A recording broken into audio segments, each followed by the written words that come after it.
प्यारे बच्चों, आज हम आपको औरंगजेब का जो अगला पार्ट है, जो इसके पहले का वीडियो इसमें औरंगजेब का हिस्ट्री शुरू किए थे, लेकिन कुछ टॉपिक इसमें छूटे थे। इस वीडियो में हम उसको कवर करने की कोशिश कर रहे हैं। आइए याद करते हैं औरंगजेब का पार्ट 2। देखिए, 22 मई 1666 को आगरा के किले के दीवाने आम में बुलाकर शिवाजी को कैद कर लिया।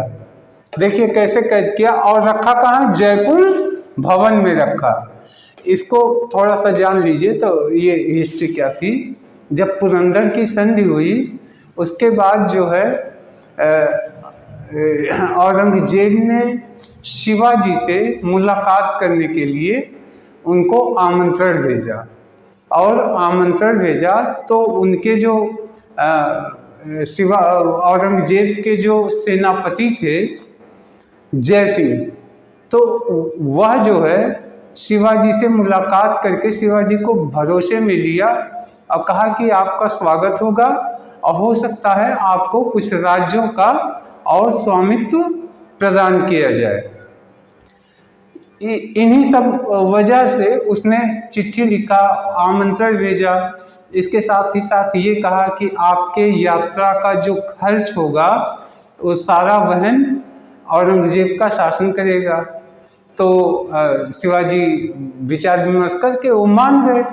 जब शिवाजी आए तो ये इनको मिलने के लिए कहाँ बुलाया? दीवाने आम में। दीवाने आम का मतलब ये होता है कि जहाँ पे आम नागरिक और अधिकारी, छोटे किस्म के अधिकारी, जिनको 5000 कहा जाता था, यानी 5000 वेतन तक के लोग वहाँ पे मौजूद थे। अब वहाँ पे आए, उसके बाद शिवाजी ने उनसे भेंट मुलाकात की। शिवाजी ने 3 बार उसको सलाम भी किया, लेकिन उसने अपना ईगो दिखाते हुए उनको कोई जवाब नहीं दिया। शिवाजी ने औरंगजेब को तोहफे दिए, लेकिन उनको फिर जाके पीछे बैठा दिया। कहाँ पे? जहाँ छोटे लोग बैठे हुए थे। अब शिवाजी को यह अपमान बर्दाश्त नहीं हुआ, वो दरबार में तेज तेज से बोलने लगे। तेज तेज से बोलने लगे तो वहाँ के जो इंतजाम करने वाले लोग थे, शिवाजी को सम्मान के साथ वहाँ से बाहर ले गए और दूसरी जगह बैठा, जयपुर भवन में वहाँ पे रखने के लिए भेजा। और अचानक जो है उस भवन को चारों तरफ से औरंगजेब की सैनिकों ने घेर लिया और शिवाजी को उसी के अंदर रख दिया। लेकिन शिवाजी को खाना पीना, फल फूल, ये सब उनको दिया जाता था, लेकिन यानी कि वो मारने की इच्छा नहीं थी उसकी। वो मारना तो नहीं चाहता था, लेकिन किसी और कारणवश उनको वहाँ कैद किया था। बाद में शिवाजी जो है फलों की टोकरी के साथ, इसकी एक थोड़ी सी कहानी है, तो चूँकि इम्पॉर्टेंट टॉपिक में नहीं आता है इसलिए हम छोड़ रहे हैं। तो उसी की टोकरी के साथ साधु के वेश में शिवाजी फरार हो गए थे, कैद से निकल भागे थे। तो देखिए कैसे आप याद कर सकते हैं। देखिए यहाँ लिखा है 1666, यानी 666 और 666, छा से क्या होता है? छत्रपति शिवाजी। बस इसी तालमेल को दिमाग में बैठा लीजिए। छत्रपति, छा से छत्रपति, तो 666 यानी 66। आपके दिमाग में तुरंत आ जाएगा 1666। इसमें जो है उसने दीवाने आम में बुलाया और उनको कैद कर लिया। कहाँ रखा? जयपुर भवन में रखा। तो देखिए इसका नाम ही जयपुर भवन है। जयपुर यानी इस भवन पे जो है शिवाजी को रखा, और शिवाजी ने उस भवन को भी उसमें से निकल करके अपने बुद्धि, अपनी क्षमता का परिचय दिया था। इस पे वो हैरान हो गया था। दूसरी बात क्या हुई? जजिया कर को इसने पुनः लागू कर दिया। जजिया कर आप जानते हैं, धार्मिक कर होता है एक प्रकार का, तो जजिया कर को लागू किया। लेकिन इतिहासकार एक बात पे उनको सबको ताज्जुब होता है कि देखिए, हिंदू मनसबदार की संख्या लगभग 337, तो ये आंकड़े कोई जरूरी नहीं है। ये कहा जाता अन्य मुगल शासकों में सर्वाधिक थे, यानी औरंगजेब के शासनकाल में आपको हमने अकबर में मनसबदारी की व्यवस्था बताई। मनसबदारी का मतलब होता है पद, यानी सरकार के अंदर के पद, यानी शासक के द्वारा नियुक्त किए गए पदाधिकारी। इसमें सैनिक भी होते हैं, सेना सिपाहसालार, सैनिक और असैनिक कर्मचारी अधिकारी सब आते हैं। लेकिन ताज्जुब इस बात का है कि उसके पास सबसे ज्यादा हिंदू, हर मुगल शासकों से ज्यादा हिंदू मनसबदार थे, यानी उसके द्वारा नियुक्त पदों पे हिंदू लोग काम करते थे। फिर क्या हुआ, देखिए शासन का आधार क्या बनाया, शासन का आधार कुरान को बनाया, और कुरान के नियम के अनुसार उसने प्रतिबंध लगा दिया। क्या क्या प्रतिबंध लगाया, इसमें से कुछ खास चीजों का प्रतिबंध, जैसे सिक्कों पर कलमा खुदवाने पे रोक, सिक्कों पे कलमा नहीं खुदवा सकते थे। नवरोज त्योहार पे प्रतिबंध लग गया, भांग की खेती पे प्रतिबंध लगा, गाने बजाने पे प्रतिबंध लगा, झरोखा दर्शन से प्रतिबंध लग गया, तुलादान पे प्रतिबंध लगा। ये तुलादान हिंदू कल्चर का एक सिस्टम है जिसमें इंसान अपने शरीर के बराबर अन्न, रुपया, पैसा जो भी हो वह अपने शरीर के वजन के बराबर के वजन को दान में देता है, तो तुलादान कहलाता है।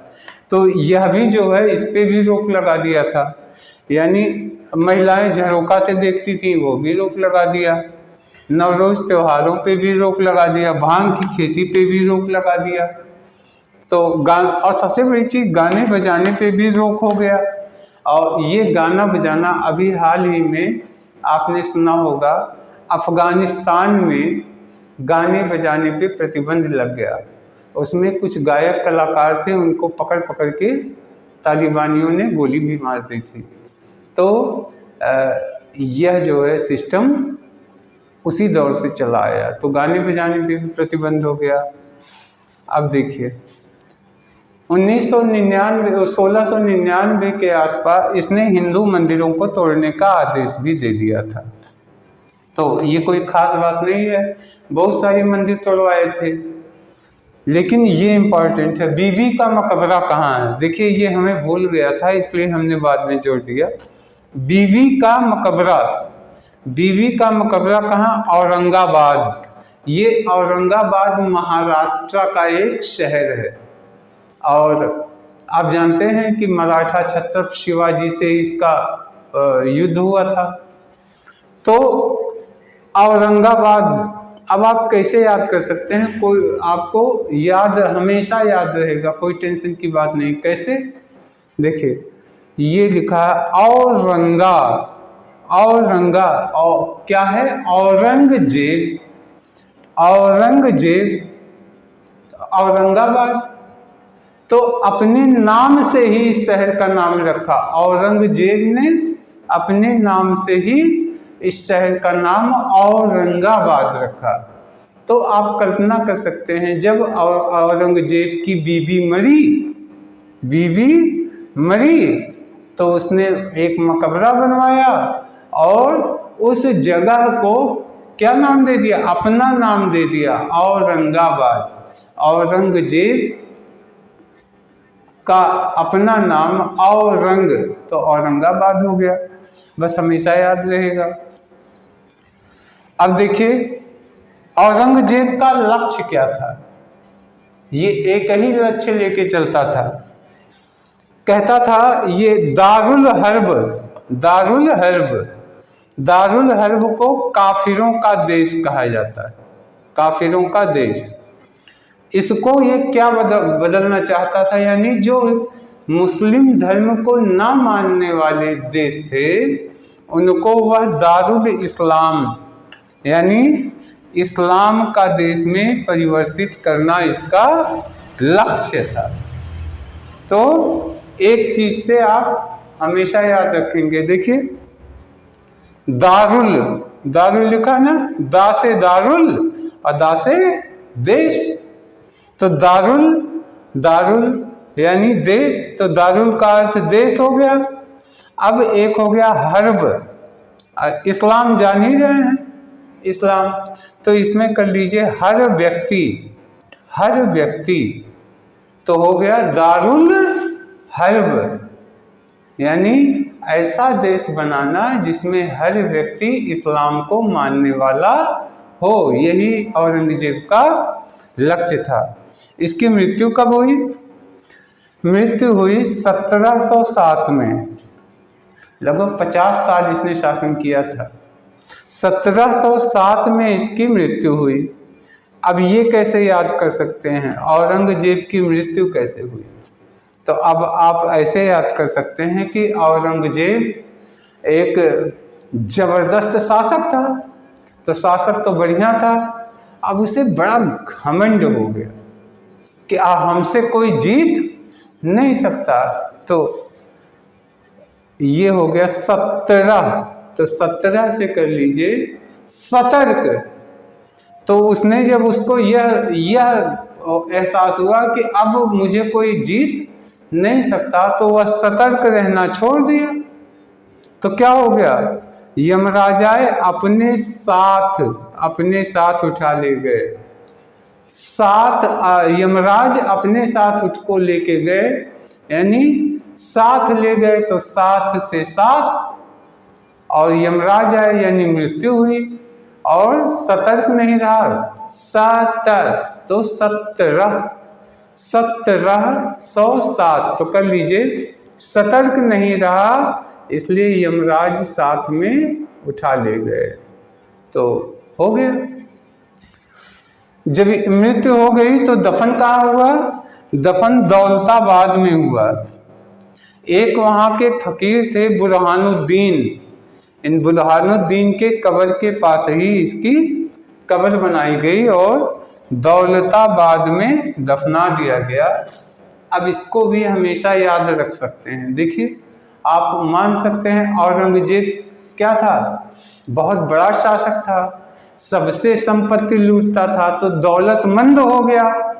दौलत इतना था कि वहाँ जहाँ दौलत रखा वहीं पे उसकी कब्र बनाई गई और उस जगह को दौलताबाद कह दिया गया। बस आपको सब का सब शायद याद हो गया होगा।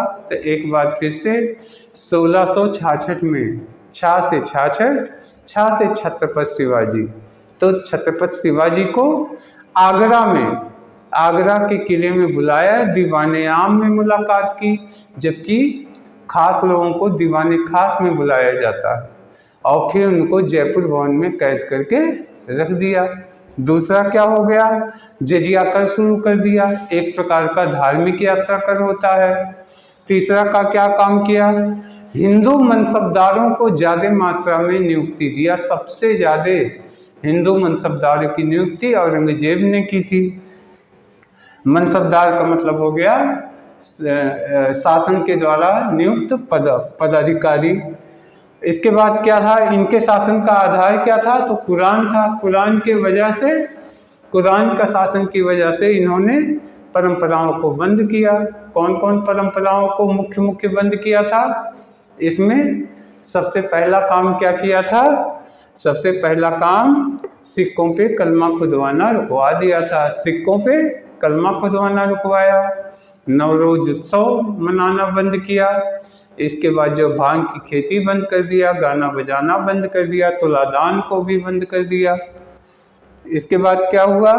हिंदू मंदिरों को तोड़ने का तो आदेश इसने दिया ही था 99 में, तो कोई खास नहीं है। बीबी का मकबरा कहाँ बना? तो इसकी बीबी जहाँ मरी होगी वहीं बीबी का मकबरा बनाया। उस जगह को क्या नाम दे दिया? औरंगाबाद, क्योंकि उसका नाम ही औरंग से है। ठीक। और इसके बाद जो है इसका लक्ष्य क्या था औरंगजेब का? तो लक्ष्य क्या था? दारुल हर्ब, दारुल हर्ब को दारुल इस्लाम में बदलना, यानी काफिरों के देश को इस्लाम के देश में परिवर्तित करना। मृत्यु कब हुई? 1707 में मृत्यु हुई। 17 यानी सतर्क नहीं रहा, बड़ा घमंड हो गया था कि मुझको कोई हरा नहीं सकता, मार नहीं सकता, तो यमराज अपने साथ उठा ले गए। और दफनाया कहाँ गया? दौलताबाद में दफनाया गया। एक फकीर थे बुरहानुद्दीन, उन्हीं के अहाते में इसकी कब्र बना दी गई। तो प्यारे बच्चों, आशा है औरंगजेब का पूरा टॉपिक, एग्जामिनेशन ओरिएंटेड टॉपिक आपको याद हो गया होगा। आज के वीडियो में इतना ही। अब हम नेक्स्ट वीडियो में और लेके आएंगे। तब तक के लिए धन्यवाद, नमस्कार।